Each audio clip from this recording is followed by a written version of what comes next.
వార్తలు ముగించే ముందు ముఖ్యాంశాలు మరోసారి. వైసీపీ ఎమ్మెల్సీ వరుడు కళ్యాణి మీడియా సమావేశం, పలు అంశాలపై వివరణ.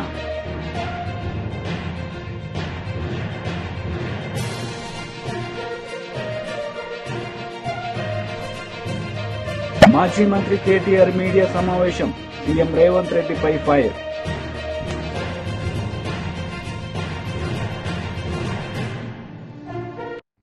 వైసీపీ ఎమ్మెల్సీ వరుడు కళ్యాణి మీడియా సమావేశం నిర్వహించారు. ఈ సందర్భంగా పలు అంశాలపై ఆమె మాట్లాడారు. వ్యవహరించిన వీడియోలు బయటికి రావడం జరిగింది. నిజంగా ఆ వీడియోస్ చూస్తే ఈ రాష్ట్రంలో ఉన్న మహిళలందరూ సిగ్గుతో తలదించుకున్నారు. అంత దారుణంగా అతను వ్యవహరించాడు. ఒక మహిళని, అది ఒక ప్రభుత్వ ఉద్యోగిని ఎంత దారుణంగా లోబర్చుకున్నాడు, ట్రాప్ చేశాడు. మోసం చేయడమే కాకుండా 5 సార్లు అబార్షన్స్ చేయించడం, బెదిరించడం, కొట్టడం. అంటే ఎంత బరి తెగించి ఈ కూటమిలో ఉన్న ఎమ్మెల్యేలు వ్యవహరిస్తున్నారో ఈ సందర్భంలో మనకు అర్థమవుతుంది. ఇలాంటి సంఘటనలు గత కొన్ని నెలలుగా ఈ కూటమి ప్రభుత్వం అధికారంలోకి వచ్చాక పదే పదే మనం వింటూ ఉన్నాము, చూస్తూ ఉన్నాము. దీనికి ఒకటే కారణం నాకు అనిపిస్తూ ఉంది. ఏంటంటే ఈ కూటమిలో ఉన్న ఎమ్మెల్యేలకు గాని, తెలుగుదేశం పార్టీ జనసేన నాయకులకు గాని, వాళ్ళ కార్యకర్తలకు గాని ఇలాంటి తప్పుడు పనులు చేస్తే శిక్షిస్తుంది ప్రభుత్వము అనే భయం లేని పరిస్థితి.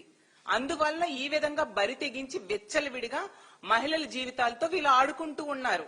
మొన్ననే చూసాం ఆ మినిస్టర్ సంధ్యారాణి పిఏ వ్యవహారంలో ఎంత దారుణంగా ఒక ప్రభుత్వ ఉద్యోగి అయిన మహిళను మోసం చేసి లోబర్చుకొని ఆమెని అతను వేరే వాళ్ళకు కూడా తాచడానికి ప్రయత్నిస్తే ఏమైనా న్యాయం జరుగుతుందేమో అని చెప్పి అందరూ ఆశించడం జరిగింది. నెల రోజుల తర్వాత చూస్తే ఎవరైనా నిందితుడు జైల్లో కూర్చుంటాడు, కానీ ఈ కూటమి ప్రభుత్వంలో ఆ బాధితురాలు జైల్లో కూర్చుంది.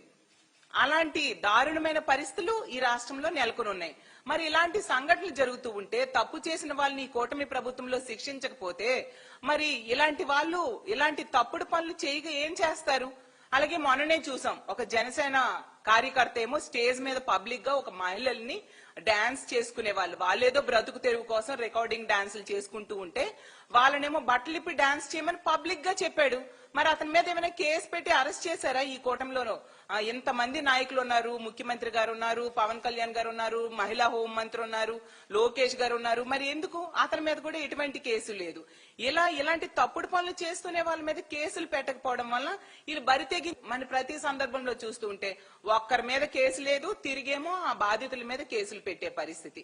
అసలు ఆ రాప్తాడులో చూసుకుంటే 14 సంవత్సరాల దళిత బాలికను ఇంచుమించు 6 నెలల పైగా 14 మంది తెలుగుదేశం పార్టీ కార్యకర్తలు దారుణంగా అత్యాచారం చేస్తే ఎటువంటి కేసు లేదు. మా పార్టీ నాయకులందరూ దాని మీద గొడవ చేస్తే తూతూ మంత్రంగా కేసు పెట్టిన పరిస్థితి చూసాం. అలాగే సత్తివేడి ఎమ్మెల్యే ఆదిమూలం వల్ల ఒక మహిళ లైంగిక వేధింపులకు గురయ్యి ఈ రాష్ట్రంలో ఆ విషయం బయటికి చెప్తే ఆమెకి రక్షణ లేదు అని చెప్పి పక్క రాష్ట్రమైన హైదరాబాద్కి వెళ్ళి ఆవిడ ప్రెస్ మీట్ పెట్టడం జరిగింది. మరేమి ఆ ఎమ్మెల్యే మీద కేసు పెట్టాలి కదా, అరెస్ట్ చేయాలి కదా. ఏమంటే సెటిల్మెంట్ చేశారు చంద్రబాబు నాయుడు గారు. నిజంగా సిగ్గుతో తలదించుకోవాలి ఇలాంటి వ్యక్తికి ఓట్లు వేసినందుకు ఈ రాష్ట్ర ప్రజలు. అలాగే తీసుకుంటే మనం ఆ కిరణ్ రాయల్ అనే వ్యక్తి, ఆ జనసేన ఇన్ఛార్జ్, అతను లక్ష్మి అనే మహిళను ఎంత దారుణంగా మోసం చేస్తే ఆమె పబ్లిక్ గా బయటకు వచ్చి చెప్తే ఎటువంటి కేసు కూడా ఆ కిరణ్ రాయల్ మీద లేని పరిస్థితి. అలాగే జనసేన ఇన్ఛార్జ్ అయిన ఎమ్మెల్యే సోమిరెడ్డి చంద్రమోహన్ రెడ్డి మీడియా సమావేశం నిర్వహించారు. ఈ సందర్భంగా పలు అంశాలపై ఆయన మాట్లాడారు. అందరికి నమస్కారం. ఈ ల్యాండ్ టైటిలింగ్ యాక్ట్ ఒక దుర్మార్గమైన చట్టం. జగన్మోహన్ రెడ్డి గవర్నమెంట్లో ల్యాండ్ టైటిలింగ్ యాక్ట్ తెచ్చారు. ప్రజలు వాళ్ళ ఆస్తుల హక్కుల మీద నలిగిపోయినారు. అప్పుడు మేము కూడా ఒక హామీ ఇచ్చాం, రీసర్వే పేరుతో కానీ ల్యాండ్ టైటిలింగ్ యాక్ట్తో వచ్చిన నష్టాన్ని కానీ మేము సవరిస్తామని చెప్పాం. ల్యాండ్ టైటిలింగ్ యాక్ట్ రద్దు చేశాం. ఆయన ధర్మాన ప్రసాదరావు గారు, ఆయన ఇప్పుడు కేంద్రానికి ఒక లేఖ రాశాడు.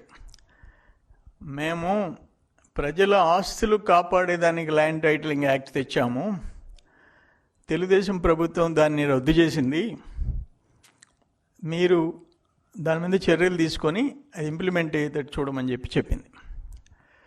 నీతి ఆయోగ్ డైరెక్షన్ ప్రకారం మేము చేసామని చెప్పారు. నీతి ఆయోగ్ చాలా క్లియర్గా చెప్పింది ఏమనంటే, మహారాష్ట్ర మోడల్గా తీసుకోమన్నది. ఇప్పుడు క్లియర్గా ఇక్కడ చెప్పింది, states may adopt the version best suited for them. అంటే రాష్ట్రాలు ఈ టైటిలింగ్ వ్యవస్థని పటిష్టం చేసేదానికి మహారాష్ట్ర ఎగ్జాంపుల్గా కూడా ఇది లెటర్ పెట్టినారు. 2019 డిసెంబర్ 20 కేంద్ర ప్రభుత్వం రాజీవ్ గౌబా క్యాబినెట్ సెక్రటరీ రాష్ట్రపతి భవన్ నుంచి టోటల్ అన్ని రాష్ట్రాలకి లెటర్ పెట్టింది. మహారాష్ట్ర బాగుంది, వాళ్ళు తెచ్చిన చట్టం, దాన్నైనా చూసుకోండి, లేదా మీకు ఏది బెటర్ ఆప్షన్ అనుకుంటే దాన్ని ఇంప్లిమెంట్ చేయండి, చట్టం తేండి. ఈ రైతులకు భూముల హక్కుల మీద, యజమానులకి హక్కుల మీద లక్షల కేసులు కోర్టులలో నలుగుతున్నాయి అని ఒక సలహా ఇచ్చింది. దానికి నీతి ఆయోగ్ సిఫార్సులు ఏమన్నదంటే, నిపుణులను, బాధ్యతాయుతంగా ఉండే అధికారులను, న్యాయాధికారులను మాత్రమే అప్పీలేట్ ట్రిబ్యునల్లో నియమించాలన్న నీతి ఆయోగ్ సూచనల్ని పక్కన పెట్టేసింది. దాంట్లో సింపుల్గా ఎనీ పర్సన్ అనే పదాన్ని చేర్చేసింది. Any person. ఆ ల్యాండ్ టైటిలింగ్ యాక్ట్ వచ్చిన తర్వాత ఎంత దురదృష్టం అంటే, దానికి టీఆర్ఓ అంటే టైటిల్ రిజిస్ట్రార్ ఆఫీసర్, జిల్లాలో టీఆర్ఓ అని వేస్తారు. అంటే ఎనీ ఆఫీసర్ అని పెట్టుకున్నారు కదా. నీతి ఆయోగ్ డైరెక్షన్స్ పక్కన పెట్టి ఒక రిటైర్డ్ ఆర్డీఓ, నెల్లూరు జిల్లాలో ఒక రిటైర్డ్ ఆర్డీఓ ఉంటాడు, ఆయన్ని టైటిల్ రిజిస్ట్రార్ ఆఫీసర్గా పెడతారు. ఆయనకి ప్రజల ఆస్తుల మీద ఆ టీఆర్ఓ నిర్ణయమే తుది నిర్ణయం అన్నట్టు సెక్షన్లు ఉన్నాయి. రిజిస్ట్రేషన్ల ద్వారా చెల్లుబాటు అయ్యే పత్రాలకు విలువ లేకుండా చేసేశారు. టీఆర్ఓ సంతృప్తి మేరకే యాజమాన్యం నిర్ణయించడం. YCP MLA Kethireddy Venkatramireddy media సమావేశం నిర్వహించారు. ఈ సందర్భంగా పలు అంశాలపై ఆయన మాట్లాడారు. ఎప్పుడో 14 నుంచి 19 టైంలో మొదలుపెట్టిన 2 బిల్డింగ్లు మొదలుపెట్టి దాన్ని ఇప్పుడు ఏదో కొత్తగా కట్టినట్టు, కొత్తగా ఈ ప్రాంతమంతా అభివృద్ధి చెందుతున్నట్టు ఒక మభ్యపెట్టే ప్రయత్నం ఈ ప్రభుత్వం చేస్తుంది. ఓవరాల్గా మా రాయలసీమ ప్రాంతం అంటే ఎలాగో నిర్లక్ష్యానికి గురి అయిపోయింది. ఇప్పటికీ కూడా ఇబ్బందికరమైన పరిస్థితులు మా ప్రాంతంలో ఉంది అని చెప్పేసి నేను పలు విధాలుగా కూడా ఈ ప్రభుత్వాన్ని ప్రశ్నించడం జరిగింది. ఇక్కడున్న కూటమి నేతలకి అందరికీ, మాతో పాటు వెనుకబడి జిల్లాని శ్రీకాకుళం, విజయనగరము ఇలాంటి ప్రాంతాల్లో తీరా చూస్తే అమరావతి అని, క్యాపిటల్ అని, ఇక్కడ ఏదో జరిగిపోతుందని ప్రజలందరినీ కూడా మభ్యపెట్టే ప్రయత్నం ఈ కూటమి ప్రభుత్వం చేస్తుంది. ఈరోజు చూసినామంటే మార్పు మొదలైంది, డెఫినెట్గా మార్పు మొదలైంది, జనాల్లో మార్పు మొదలైంది. జనాలు తెలుసుకునే ప్రయత్నం చేస్తున్నారు ఏం జరుగుతుందో అని చెప్పి. రాష్ట్రం మళ్ళీ కోలుకుంటుందని, కోలుకోవటం లేదైనా నిజానిజాలు తెలుసుకునే ప్రయత్నం చేస్తుంది. ఎందుకంటే మనకు అందరికీ తెలిసినదే, రాజధాని ప్రాంతంలో ఎటువంటి అవినీతి కార్యక్రమాలు జరిగినాయో, కిలోమీటర్కి 180 కోట్ల రూపాయలతో యాక్సిస్ రోడ్డు అనుసంధానం కావచ్చు, వరద నివారణకు ఎత్తిపోతల ద్వారా ఏ విధంగా దోపిడీ జరిగిందో మనందరికీ తెలిసినదే. అదేవిధంగా ఇప్పటికీ 47,000 కోట్ల రూపాయలకు సంబంధించిన అప్పు తీసుకొని వచ్చే కార్యక్రమం చేస్తూ అది ఏ విధంగా పనుల రూపంలో, పర్సెంటేజ్ రూపంలో ఏ విధంగా ఇక్కడ దోపిడీ గురవుతోందో మనమందరం కూడా మన కళ్ళెదుటే కనపడుతున్న అంశం. ఇవన్నీ వదిలేయండి, రాజధాని ప్రాంతంలో ఇప్పటికే మొదటి విడత ఇచ్చిన భూములు ఇచ్చిన రైతులకు వారి పరిస్థితి అతిగతి లేని పరిస్థితులలో ఇక్కడ రైతాంగం కానీ, ఇక్కడ ప్లాట్లు ఇచ్చిన రైతులు ఉన్నారు. రోజు మేము చూస్తూ ఉంటాం, సిఆర్డీ ఆఫీస్కి పోయినామంట, మేము అక్కడ 3 రోజులు, 6 రోజులు, 7 రోజులు ఎదురు చూస్తున్నాము, ఎవరే కానీ మమ్మల్ని పట్టించుకున్న దాఖలాలు లేవు అని చెప్పేసి రైతుల యొక్క బాధను చూస్తూ ఉంటాం. ఇక్కడ వారికి వాళ్ళ భూమి ఇచ్చిన తర్వాత వాళ్ళ ప్లాట్లు ఎక్కడ వస్తాయో తెలియదు, ఏమొస్తాయో తెలియదు. మమ్మల్ని అంటే ఇగ్నోర్ చేసినారు, మా ప్రాంతాన్ని అంతా కూడా ఏ విధంగా భ్రష్టు పట్టించాలో ఆ విధంగా భ్రష్టు పట్టించినారు. ఇక్కడ మిమ్మల్ని నమ్మి చేసిన వాళ్ళకు మీరేం చేస్తున్నారో అర్థం చేసుకోండి. ఈరోజు నిన్న చూస్తే ఆశ్చర్యకరమైంది ఏంటంటే రాజధాని 2వ దశ దానిలకు 709 చదరపు కిలోమీటర్లతో మాస్టర్ ప్లాన్, అంటే 175 ఎకరాలు దగ్గర దీనికి కావాలి అని చెప్పేసి. ఎవరిని నాశనం చేయడానికి? పచ్చని 3గా ఉండి 3 పంటలు వచ్చే ఈ ప్రాంతంలో ఇక్కడ ఏదో జరిగిపోతుంది, ఎక్కడా లేని విధంగా అభివృద్ధి చేస్తాము అని చెప్పేసి నందుకు కావాలి, పక్కనే గన్నవరం ఉందిగా, ఎందుకు అంత పెద్ద రైల్వే స్టేషన్ కావాలి, ఈ విధంగా చాలా మంది మాట్లాడారు. కానీ ఎందుకు మీరు ఈ విధంగా మోసం చేస్తున్నారు ఈ ప్రాంత ప్రజల్ని? మీరందరూ కూడా అంటే మీరందరూ కూడా ఆలోచించుకోండి. ఏదో మేము వ్యతిరేకమో ఇంకోటి వ్యతిరేకమో కాదు. ఇక్కడ ఈ ప్రాంతంలో ఉన్న ఈ రైతాంగానికి ఇచ్చిన భూమికి మీరు ఏ విధంగా వాళ్ళని కాంపెన్సేట్ చేసి ఇస్తున్నారు? మీరు నిన్న రిపబ్లిక్ డే దాంట్లో చూస్తేనే ఎంత డొల్లగా ఉందో అర్థమవుతోంది. మీరు చేసిన పెరేడ్లోనే ఎప్పుడో 14 నుంచి 19 వరకు కట్టించిన స్టాఫ్ క్వార్టర్స్ని చూపించేసి మీరు చేసే ప్రయత్నం చేస్తున్నారు. ఏమన్నా అంటే నీళ్లు పంప్సెట్లు కొట్టాలా, పంప్సెట్లకు 300 కోట్లు అవుతుంది, 400 కోట్లు అవుతుంది, 500 కోట్లు అవుతుంది. దేశంలో ఎవడైనా కానీ కంపచెట్లు తీయడానికి 330 కోట్లు వాడతారండి? ఇదేం ఒక రోజుతో ఆగిపోయేదే? ప్రతి సంవత్సరం పీకాల్సిన కంప చెట్లే కదా, ఒక పూటతో ఆగిపోయే కంప చెట్ల? మళ్ళీ వర్షం పడుతుంది. BJP leader Guvvala Balaraju media సమావేశం నిర్వహించారు. ఈ సందర్భంగా పలు అంశాలపై ఆయన మాట్లాడారు. నివారించాలని అటువంటి చెకింగ్స్ జరుగుతూ ఉంటాయి. అందులో భాగమే అయి ఉండొచ్చు ఆ 3 నక్సలైట్స్ కూడా పట్టుబడడం. ఆ విషయం ప్రభుత్వం చూసుకుంటుంది, కేంద్ర హోంశాఖ, రాష్ట్ర హోంశాఖ చూసుకుంటారు, పర్వాలేదు. కానీ నక్సలైట్ల వెంబడి ఉన్నటువంటి 3 వారు కూడా అరెస్ట్ అయ్యారు, కాదనడం లేదు. కానీ ఆ 3 సింపథైజర్స్గా ఈరోజు పత్రికలు రాస్తూ ఉన్నాయి, టీవీలలో కూడా చూస్తూ ఉన్నాం. ఆ 3 సింపథైజర్లలో మేము మాకున్నటువంటి సమాచారాన్ని బట్టి ఒక ప్రతిపక్ష పార్టీగా మేము మా అభిప్రాయాలను మీడియా ద్వారా అచ్చంపేట మీడియా మిత్రుల ముందు మాట్లాడడం జరిగింది. దానికి స్పందించినటువంటి ఎమ్మెల్యే గారు ఇష్టారీతిలో నోరు బారేసుకుంటా ఉన్నారు. మాకేం సంబంధం వాళ్ళు అని అంటా ఉన్నారు. అక్కడ ఉన్నటువంటి ఒక టీచర్ ఉద్యోగి ఎవరైతే ఉన్నారో ఆయన ఎమ్మెల్యే గారికి తన వెంట నడుస్తారా నడవరా అని ఇతర పార్టీల వాళ్ళను ఇప్పుడున్నటువంటి ఎమ్మెల్యేకు దగ్గర చేసి నాతో పాటు ఉన్నటువంటి వాళ్ళకు ఉన్నటువంటి ఆసుపత్రులను మోయించేసిండ్రు, క్లినిక్లను మోయించేసిండ్రు, వాళ్ళకున్న వ్యాపారాలను దెబ్బతీసేటువంటి ప్రయత్నం చేసిండ్రు. చివరికి మళ్ళీ ఏం జరిగిందో ఏమో కానీ ఆ ఆసుపత్రులు ఓపెన్ అయిపోయినాయి. అదేవిధంగా వాళ్ళ వ్యాపారాలు వాళ్ళు చేసుకుంటా ఉన్నారు. మాకున్న సమాచారం ఏంటంటే వాళ్ళను ఎమ్మెల్యే గారికి దగ్గర చేసినటువంటి వ్యక్తుల్లో ఈ అంబయ్య అని అరెస్ట్ అయినటువంటి టీచర్ కూడా ఒకడు అని చెప్పేసి చర్చ జరుగుతూ ఉంది. కాబట్టి మాకు కూడా ప్రమాదం పొంచి ఉన్నట్టుగా మేము భావించాల్సినటువంటి అవసరం ఉంది. మాకంటే రాజకీయ నాయకులకు లేదంటే నాకో కాదు, మా నియోజకవర్గంలో ఉన్నటువంటి ప్రజలకు ప్రమాదం పొంచి ఉంది అనే ఆలోచనతోన అటువంటి సమాచారాన్ని బహిర్గతం చేయాలి. ఒకవేళ అటువంటి వాళ్లకు షెల్టర్ ఇచ్చినట్టయితే ఖచ్చితంగా ప్రస్తుతం ఉన్నటువంటి ఎమ్మెల్యేను కూడా శిక్షార్హుణ్ణి చేయాల్సినటువంటి అవసరం ఉంది. టీఆర్ఎస్ నేతలు మీడియా సమావేశం నిర్వహించారు. ఈ సందర్భంగా కాంగ్రెస్ నేతలపై వారు మండిపడ్డారు. తన గొంతు నొక్కేటువంటి ప్రయత్నం చేయడం, స్థాయిని తగ్గించేటువంటి ప్రయత్నం చేయడం జరిగింది. కాబట్టి దాన్ని మేము అదే విషయాన్ని గౌరవ శాసన మండలి చైర్మన్ గారి దృష్టికి తీసుకురావడం జరిగింది. ఇది రవీందర్ రావు గారికి వ్యక్తిగతంగా జరిగినటువంటి అవమానం మాత్రమే కాదు, గౌరవ శాసన మండలి సభ్యులందరికీ జరిగినట్టుగా మేము భావిస్తా ఉన్నాం.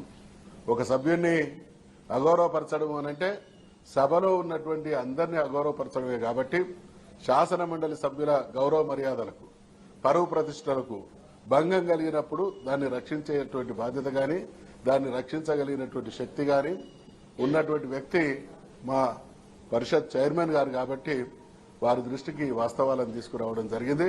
వారు కూడా సావధానంగా విన్నారు. మేము నమ్ముతున్నాం, తప్పకుండా మా చైర్మన్ గారు దీని మీద సరి అయినటువంటి చర్యలు తీసుకుని భవిష్యత్తులో ఇటువంటివి పునరావృతం కాకుండా చట్టసభల ప్రతినిధుల యొక్క స్థాయి గౌరవం పెరిగే విధంగా, చట్టసభల స్థాయిని గౌరవాన్ని తగ్గించాలనుకునేటువంటి వాళ్లకు ఆస్కారం లేకుండా కఠినమైనటువంటి నిర్ణయం వారి నుండి వెలువడుతుంది అనేటువంటి ఆశాభావాన్ని వ్యక్తం చేస్తూ ఉన్నాం. ఓకే,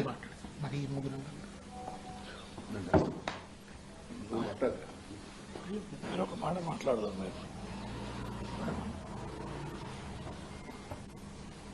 సభానాయకులు గౌరవనీయులు మధుసూదనాచారి గారు ఇప్పుడు చెప్పినట్టుగా విషయాలను కూడా వారు వివరంగా చెప్పారు. రాష్ట్రం అంతా కూడా చర్చ జరుగుతున్నది. 23వ తారీఖు నాడు సాయంత్రం నన్ను ఒక అతిథిగా జూమ్లో డిబేట్లో పాల్గొన్నామని వారి విజ్ఞప్తి మేరకే, ఏబిఎన్ విజ్ఞప్తి మేరకే నేను హాజరు కావడం జరిగింది. ఆ సందర్భంగా జరుగుతున్న చర్చ ఏదైతుందో అది చాలా ఉద్వేగభరితమైన వాతావరణంలో జరుగుతున్న చర్చ. ఆ రోజంతా కూడా కేటీఆర్ గారిది విచారణ జరిగింది. ఆ విచారణ జరుగుతున్న రోజంతా కూడా వివిధ ఛానల్లో ఆ విచారణలో లేని అనేకమైనటువంటి అంశాలని ప్రసారం చేయడం జరిగింది. అనేకమైనటువంటి అబద్దాలు, అక్కడ జరగనివి వాస్తవాలుగా చిత్రీకరిస్తూ ప్రసారాలు చేశారు. మేము కాస్త మానసికంగా ఒత్తిడి గురైనాం. ఏంటి పరిస్థితి, నిజంగా జరిగిందా అని. బయటకు వచ్చాక కేటీఆర్ గారు ప్రెస్ మీట్ పెట్టాక అప్పుడు తెలిసింది ఈ రోజంతా జరిగిన ప్రసారాలు అవాస్తవం అని, విష ప్రచారం అని తేలింది. అప్పుడు డిబేట్లో దీని మీదే చర్చ. మాజీ మంత్రి కేటీఆర్ మీడియా సమావేశం నిర్వహించారు. ఈ సందర్భంగా ఆయన మాట్లాడారు. దోపిడీ విషయంలో వారికి అందజేయడం జరిగింది. సింగరేణిలో అవినీతి జరుగుతున్నది అని ఆధారాలతో సహా మా శాసనసభ పక్ష ఉపనాయకులు మాజీ మంత్రి పెద్దలు హరీష్ రావు గారు పత్రికా సమావేశం పెట్టి ఆధారాలతో సహా బయటపెట్టినప్పటి నుంచి కాంగ్రెస్ పార్టీలో వణుకు మొదలైంది.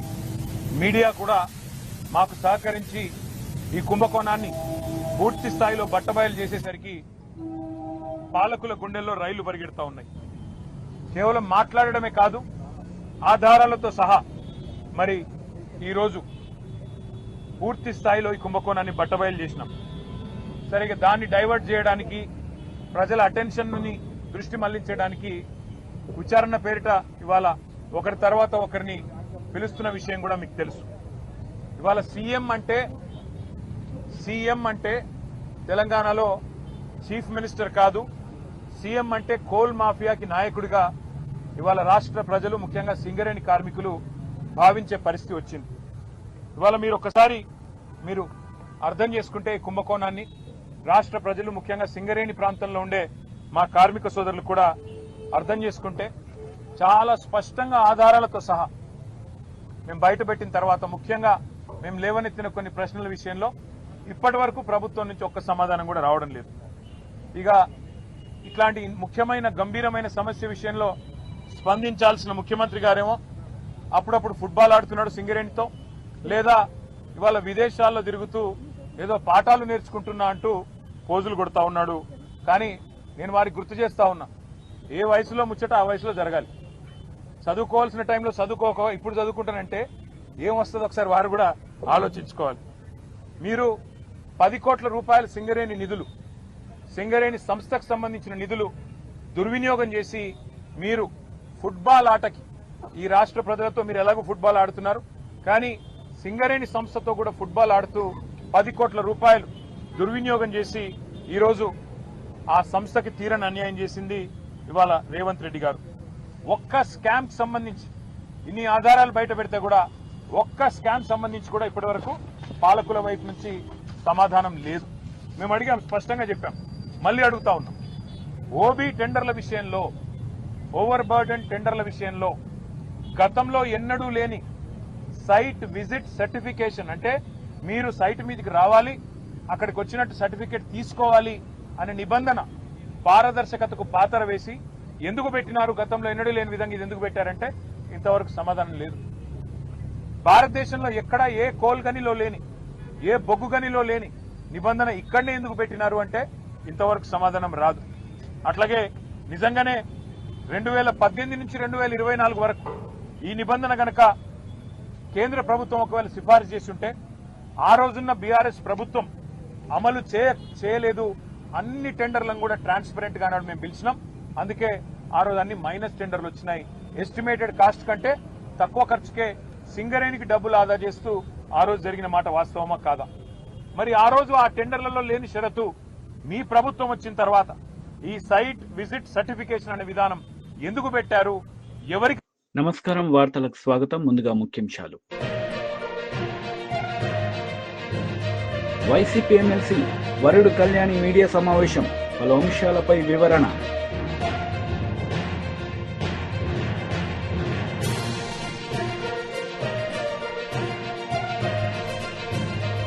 మాజీ మంత్రి కేటీఆర్ మీడియా సమావేశం, సీఎం రేవంత్ రెడ్డిపై ఫైర్.